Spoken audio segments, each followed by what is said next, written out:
회의 시작 전부터 부정적인 말로 분위기를 가라앉히는 사람, 당신이 낸 아이디어에 꼭 한마디 붙여서 맥을 끊는 사람, 짧게 대화했을 뿐인데 하루치 에너지를 다 빼앗긴 기분이 들게 만드는 사람. 혹시 당신도 이런 사람을 곁에 두고 있진 않나요? 그렇다면 당신 곁에는 에너지 뱀파이어가 있을 가능성이 큽니다. 문제는 이들이 회피 가능한 관계가 아니라는 점입니다.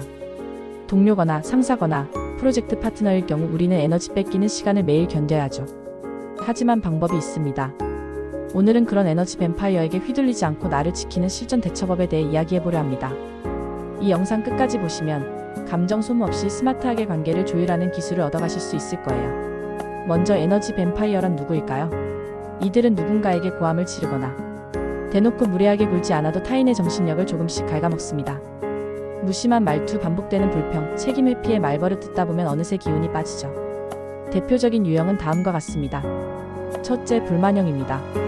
회사 제도부터 날씨까지 모든 게 불만이고 늘 비판적입니다. 둘째, 피해자형. 본인은 늘 억울하고 상황은 자기 탓이 아닙니다. 셋째, 무시형. 타인의 말을 끊고 본인의 논리만 주장하죠. 넷째, 탓하기형. 문제가 생기면 언제나 타인의 실수로 돌립니다. 마지막으로 과잉 의존형. 매번 결정을 도와달라고 붙잡고 감정적 짐을 지우려 하죠. 그들과 하루 종일 함께 있다 보면 업무보다 관계가 더 피곤하게 느껴집니다.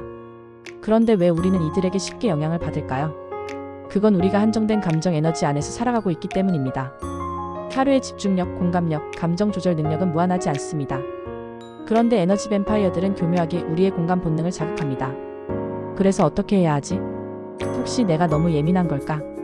저 사람을 도와야 하는 건 아닐까? 이런 생각은 나를 해결자로 만들고 점점 더 그 사람의 감정에 휘말리게 하죠. 특히 착하고 성실한 사람일수록 좋은 사람이 되어야 한다는 심리 때문에 더 많이 희생하게 됩니다.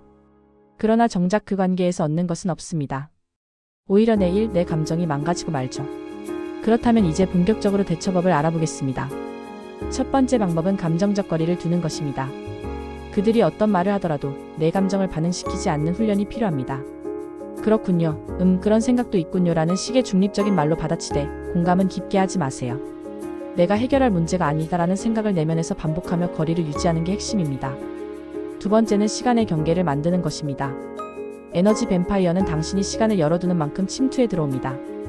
지금은 이 일부터 처리하고 이야기해요. 회의 끝나고 다시 이야기해요처럼 명확히 시간을 제한하세요. 당신의 시간은 당신의 자산이라는 인식을 가져야 합니다. 세 번째는 말의 경계입니다. 그들의 반복되는 불평과 탓하기에 대응할수록 대화는 끝나지 않습니다. 그래서 말 자체를 짧게 끊는 연습이 필요합니다. 저는 그렇게 생각하진 않아요. 이건 여기서 그만 이야기하죠와 같이 단호한 표현도 괜찮습니다. 감정을 억누르려 하지 말고 말의 흐름을 조절해보세요. 네 번째는 나의 우선순위를 선명히 하는 것입니다. 뱀파이어에게 시간을 뺏긴 날은 반드시 후회가 남습니다.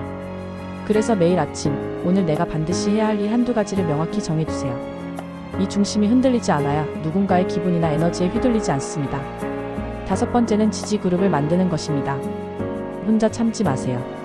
신뢰할 수 있는 동료나 친구에게 오늘 또 누구누구 때문에 힘들었어 한마디라도 나누세요.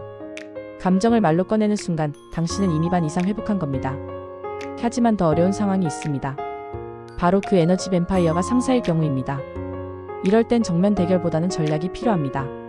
첫째, 사적 대화는 줄이고 업무로만 소통하세요. 개인적인 감정 표현엔 반응하지 않고 말씀하신 업무는 이렇게 처리하겠습니다. 식의 태도로 선을 그으세요.